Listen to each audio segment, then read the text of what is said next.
Hi, my name is Joey Anderson, and today I will be showing you how to set up and use your portable oxygen tank. This is used by EMS providers, nursing home staff, and caregivers who are helping their family members who have oxygen needs at home with tanks like this.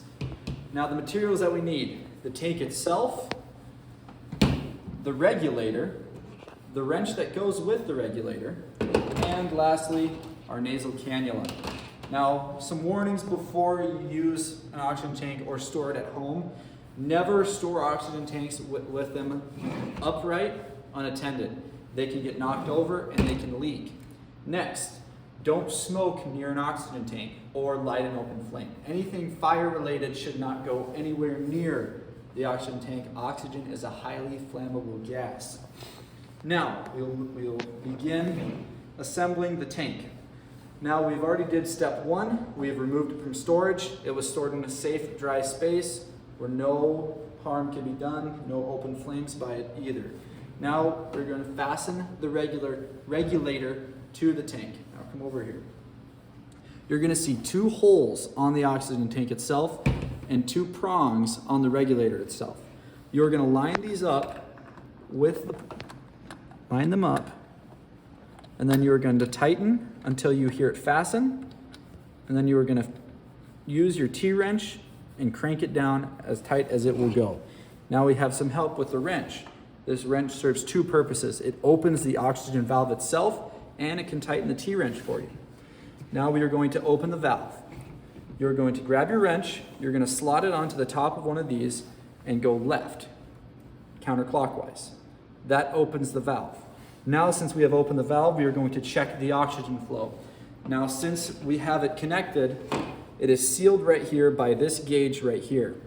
We are going to turn this knob, and that is going to allow us to have flow of the oxygen to however many liters per minute we want.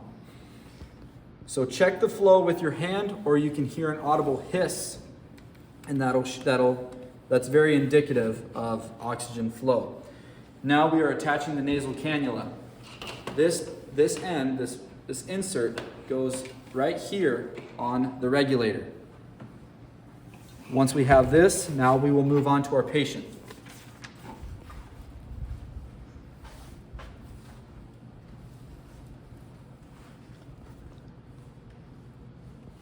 So, now that we have our patient, we are going to insert the prongs of the nasal cannula into his nose. Once we do this, next we are going to secure the prongs into the nose and then secure the cannula itself behind the patient's ears. Once we do that, another tip you can use, if your patient doesn't tolerate this, you can tape it to the side of their head there.